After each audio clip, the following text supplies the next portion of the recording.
Just to show you some of the data issues, counselors are using data to validate their activities to determine if any change in student perception and behaviors occurred as a result of their activities.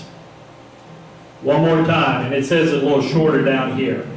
Counselors are data-driven. School counseling programs are able to determine what, if any, student changes occurred as a result of their issues.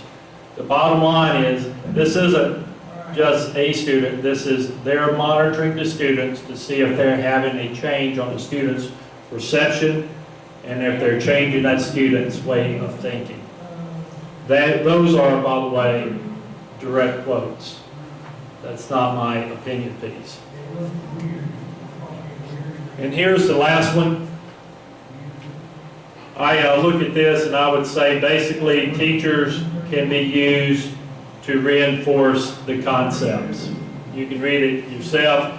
Teachers contribute directly to the counseling guidance program by helping counselors deliver programs that facilitate academic, career, and personal social development of students.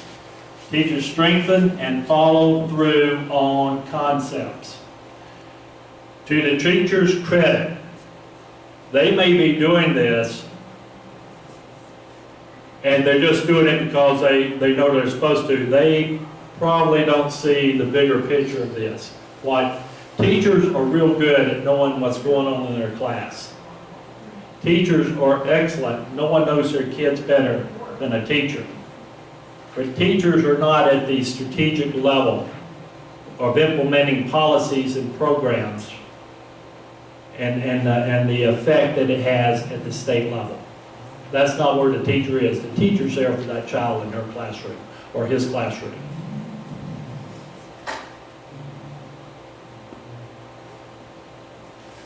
So here's my bottom line. I think the Alabama State Department of Education, that's what that stands for, ALSD. Alabama State Department of Education has gone way beyond the scope of what we have educators for. They're now in the business of constructing how our kids are going to think and act about various social and liberal issues and concerns. That isn't a debate. They've actually come into our homes, and the kicker here is they're doing this without any, for the most part, without any parental knowledge or without any parental consent. The parents, if the parents knew the big picture of what was happening to their kids, of this indoctrination program. And look, I don't care if some of those competency indicators are okay that I agree with, and some of them are not. Like I said, at face value, a lot of them look okay to me. The concern I have is for such a program to even exist in public education. We pay our tax dollars. They are being paid with a 1 to 14 ratio to teach our kids, and we are expecting them to teach them academically, no matter what they want to teach them. And they're using a national plan to do it. Like I said earlier, I suspect almost every other state in this country is using this program. And they're pretty much as ignorant as most of us are in Alabama. I have written a bill. Actually, I didn't write this. This is the Legislative Services Agency's draft. If I was writing it, it'd make a lot more sense. That's just a kind of a joke. But I write something, it goes up to the legal department, they send this back for all this legalese. But I actually have draft legislation that I am right now looking for a Republican or a Democrat to sponsor, to get it through committee to the House floor and get it through committee to the Senate floor and remove the program with the competency indicators. If we remove the competency indicators, you remove the program with the values, beliefs, concepts. Basically, it becomes a hollow force. And this program would basically the American School Counselors Association's national standards and competence indicators. They'd be prohibited from using them or any variation of the standards designed to direct Alabama school students' perception of the American School Counselors Association's view of concepts, values, attitudes, and beliefs, using the process of introducing the competence indicators at selected grade clusters, then reinforcing them with the expectation that all students master the concepts by the end of grade 12. That's what I've been able to get in legal writing so far.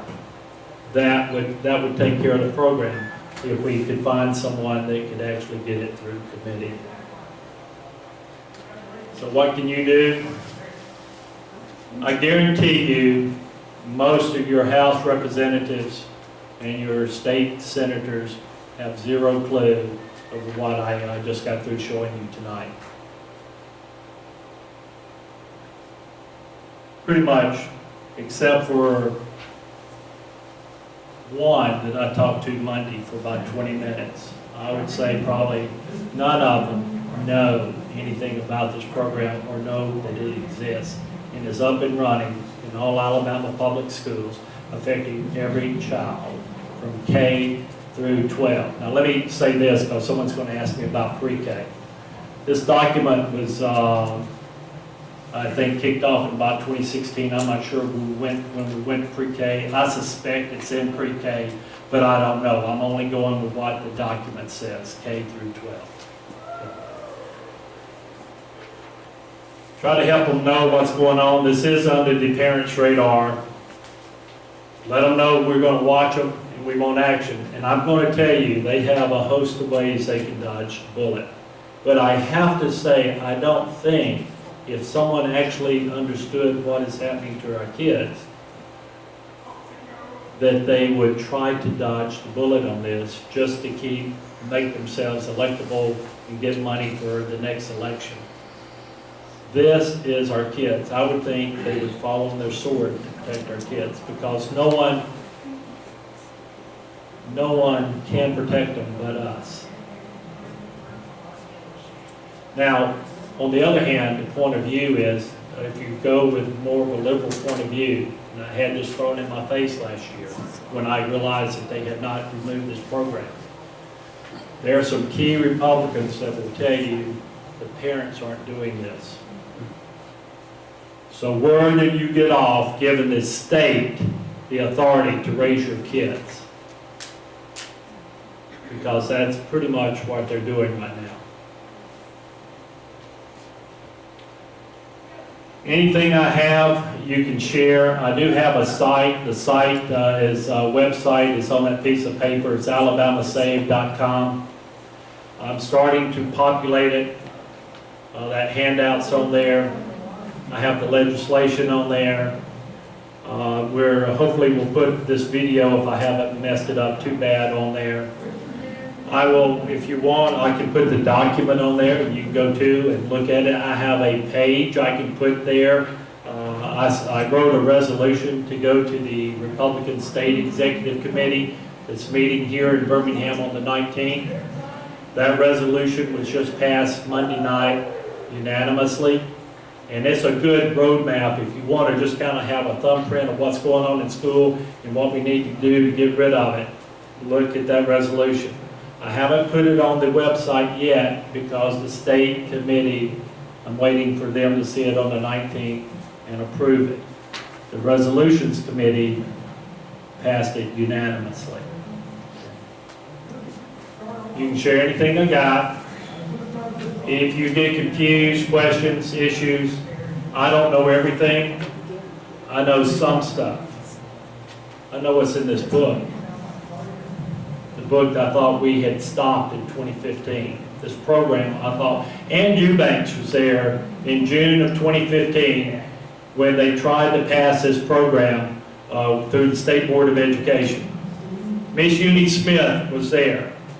A whole host of religious leaders were there. We were there in force because we knew what was in this document.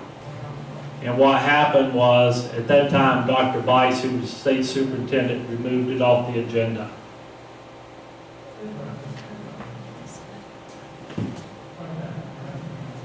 I have in this document, that's communications between the Alabama State Department of Education and the U.S. Department of Education in July of 2015 to Obama's administration, saying they had implemented the plan, the counseling plan. So I'll just tell you one more time for the history. They took it off the agenda in June, and in July of 2015, they implemented, they told the U.S. Department of Education they had implemented it.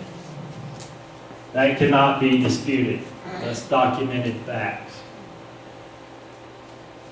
So when you're dealing with these people, I would just caution you to try to make sure you vet anything they tell you at the school level.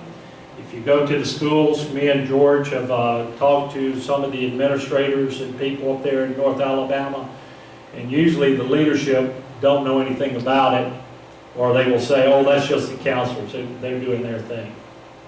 What you have is you got the counselors running an indirect sideline program that's not visible to the parents. And the outcome is all the students are going to master all of those competency indicators by the end of grade 12.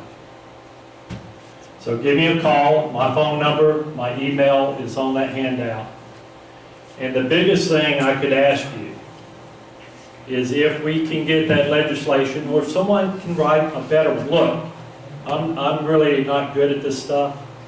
If someone can write better, and that's just about anybody in this room can write better than I can. I'm more of a, well, I can't say I'm being recorded, but I'm more direct in my approach. But if you can write a better piece of legislation, I'm all for it. Because my name's not going to be on it anyway. I'm just trying to make you aware. But if we can get legislation to committee, and Eubanks, I think, alluded to this a while ago. All the Democrats, Alabama State Department of Education buildings only a block and a half away from the State House. And they will send their Democrats to fill up that room, 30 or 40 of them. They'll fill up all the seats.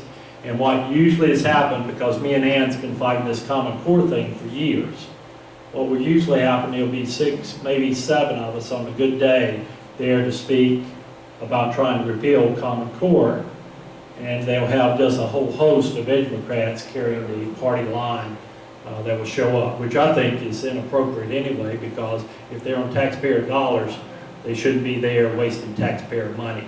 They want to take the day off and show up for that hearing, that's another thing. So, but what we would need to do, and this is the key one, is if we get a committee hearing and we notify you committee hearing, which is usually on a Wednesday at this time, you need to show up early and get a seat and be ready to speak. If you don't know what to say, you don't have to say a whole lot, except we want to get this indoctrination program out of the public school education. It's up to the parents to raise our children. We have turned that obligation right over to the public school officials. All right, that concludes my presentation. Thank you.